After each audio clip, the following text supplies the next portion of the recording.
Old contents in a new shell. France is developing a highly advanced new bomb that will be capable of destroying any fortified enemy structure. Although its explosive payload is relatively small by today's standards, just 1 ton thanks to its guidance system and ability to penetrate enemy shelters, it can obliterate any field bunker, hangar with equipment, or personnel. This is a threat.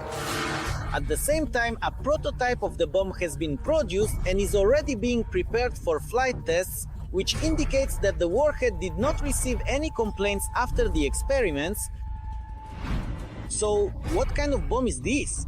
What targets and at what range is it ready to strike? Which aircraft will be able to be equipped with this latest French munition? And will the Ukrainian armed forces be among the first to receive it for their arsenal? You can find out all about this right now on Arsenal.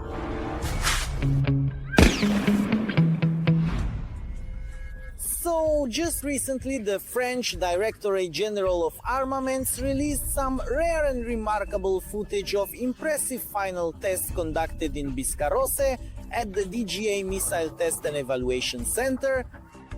Specifically, the engineers mounted a 1-ton bomb onto rails 2 kilometers long and accelerated it. This way, the engineers wanted to see how the device would behave in a real-life scenario.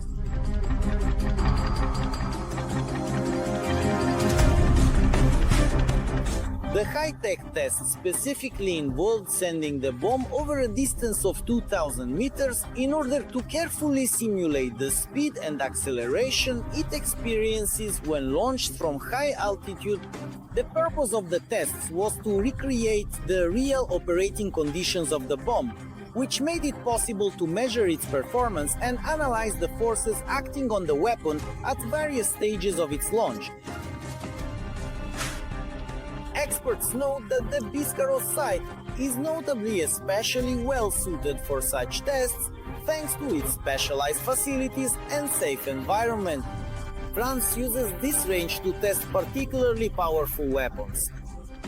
At the same time, according to French experts, such experiments are crucial for ensuring the reliability and safety of weapon systems, especially for heavy munitions, which can have serious consequences when used in combat and are in essence the final ground test before an actual trial launch from a real combat aircraft.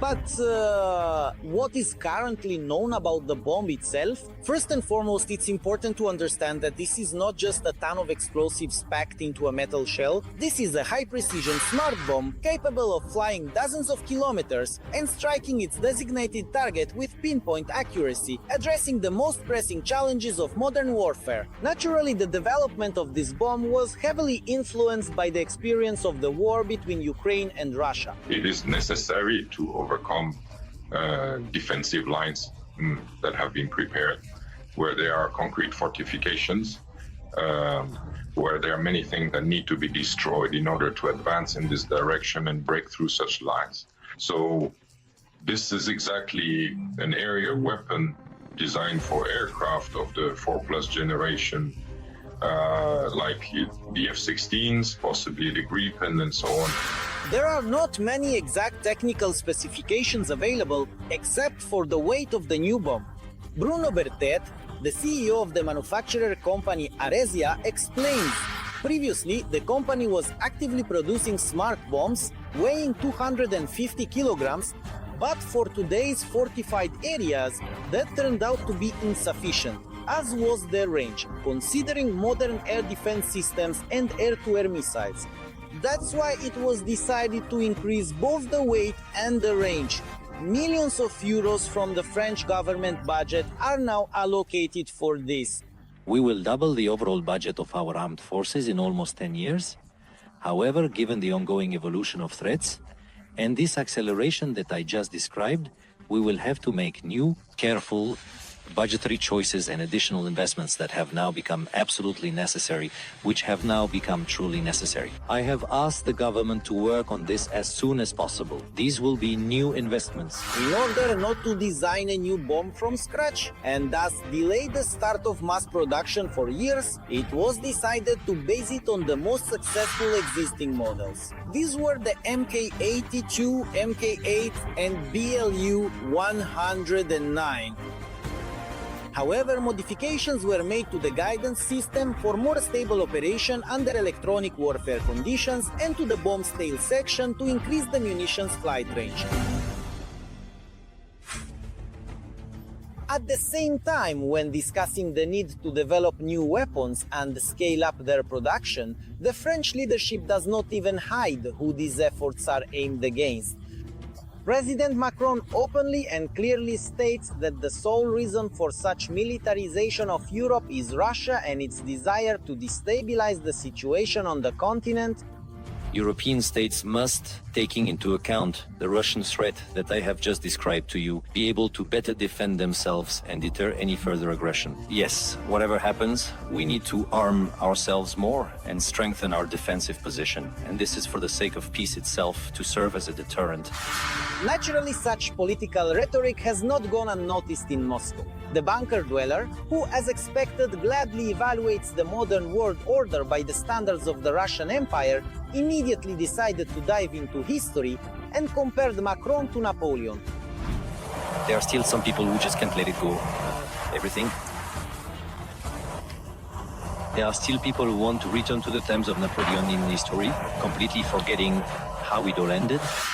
Apparently, the directive to compare modern politicians with historical figures came straight from the Kremlin, because stories about Napoleon are being repeated in unison by both Russian propaganda and official representatives whenever the conversation turns to France and its intentions to ensure security for Europe. Unlike his predecessors, who also wanted to wage war against Russia, Napoleon, Hitler missed it. Macron is not acting very gracefully because those predecessors spoke openly. We need to conquer Russia. We need to defeat Russia. Apparently, he wants the same thing, but for some reason he says that fighting Russia is necessary so that Russia does not defeat France, that Russia poses a threat to France and Europe. However, official Paris doesn't seem to be concerned about this, having finally become convinced that dialogue with Moscow is impossible, and observing the position of the United States over the past few weeks, France is not only demonstrating that it is ready to defend itself independently, but has also reoriented its own military-industrial complex to supply weapons to its key allies. Macron adds that they will produce a lot of weapons so that Ukraine and Europe themselves do not depend on others. That's the right approach, but to actually produce, to place orders, to build factories and so on, it's a little bit late for that, but better late than never. And yet another proof that France really can become a guarantor of security for many was the latest military aid package for Ukraine.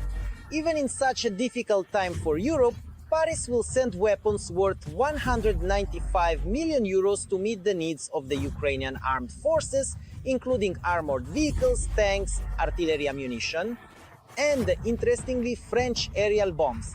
For now, there are no details on exactly which ones. Did you like this video? Then please don't forget to give it a like and be sure to subscribe to our brand new Arsenal channel. The link is in the description below the video.